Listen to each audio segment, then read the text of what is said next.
മണിയുണ്ടാ അങ്ങനെ നമ്മുടെ അമ്പലത്തിന്റെ ഉത്സവമായി. ഇനിയിപ്പോ 10-25 ദിവസമേ ഉള്ളൂ. പെയിന്റ് അടിക്കാൻ നിങ്ങളൊക്കെ വന്നാണല്ലോ അല്ലേ? ഞാനൊരു മുൻ വീഡിയോ ചെയ്തിട്ടുണ്ടേ, പഴയ പെയിന്റ് ആണെന്ന് പറഞ്ഞിട്ട്. നമ്മുടെ അമ്പലമല്ലേ, അപ്പൊ നിങ്ങൾക്കൊപ്പം ഞങ്ങൾ കുടുംബസമേതം, ഞാന് ഭാര്യ മക്കളെല്ലാം ഈ പണിയൊക്കെ ചെയ്യുന്ന ആൾക്കാരാണ്. ആ ഒരു അനുഭവം ഞാൻ നമ്മുടെ പ്രേക്ഷകർക്ക് പങ്കുവെക്കുകയാണ്. മണികണ്ഠന്റെ വീട് എവിടെയാ പറഞ്ഞത്? കൊല്ലംകോട്.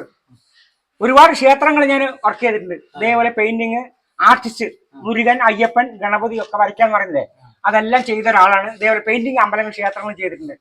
എന്റെ നാട്ടുകാർക്കും അറിയാം, എന്റെ സുഹൃത്തുക്കൾക്കൊക്കെ അറിയാം. അപ്പൊ എന്നാൽ ഇവിടെ ഈ അമ്പലത്തിൽ പെയിന്റ് അടിക്കാൻ കിട്ടുന്നത് നമ്മൾ പഠിച്ച പണിയല്ലേ, ഒരിക്കലും മറക്കാൻ പാടില്ല. ഒരിക്കൽ കൂടി നമ്മൾ ചെയ്താണ്. ഇപ്പൊ എന്റെ ക്ഷേത്രം ആയതുകൊണ്ട് ഞാൻ എന്റെ പ്രേക്ഷകർക്ക് ഞാൻ കാണിച്ചു തരികയാണ്. ഇത് പൊടി തട്ടി വൃത്തിയായിട്ട് അടിച്ചു വരുമ്പോൾ ഇതിനൊരു മഹത്വം നമ്മൾക്ക് കിട്ടും. പണിയുണ്ട, ദൈവത്തിന് കൂലിയല്ല പ്രാധാന്യം. നമ്മൾ ചെയ്തു കൊടുത്ത് ഒരു ദൈവാരാധനയ്ക്ക് വേണ്ടി ഭംഗി വരുത്തുമ്പോൾ ആ ഒരു ഭംഗി നമ്മുടെ കുടുംബത്തിനും കിട്ടുമില്ലേ? നിങ്ങൾ നേരെയായി വരും. ഒരു അച്ഛൻ്റെ സ്ഥാനത്ത് ഞാൻ പറയാണ്. അതുപോലെ എല്ലാവർക്കും നന്മ വരട്ടെ. ചേട്ടൻ വളരെ ഭംഗിയായിട്ട് പെയിന്റ് അടിച്ച് മക്കൾ നന്നായി വരട്ടെ ഞാൻ പ്രാർത്ഥിക്കണം കേട്ടാ. ഇനി ആ ഭാഗമുണ്ട്, അത് ഞാൻ ഈ ഭാഗം അടിക്കും കേട്ടാ. പ്രായമൊന്നും പ്രശ്നമില്ല. എന്താ കാരണം അറിയോ? ഇതൊരു പണിക്കേ എത്ര പ്രായം ചെന്നാലും ഭാഗമല്ല. പണി എടുത്ത പണി ഒരിക്കലും മറക്കില്ലല്ലോ. ശരിയെന്നാ കേട്ടാ.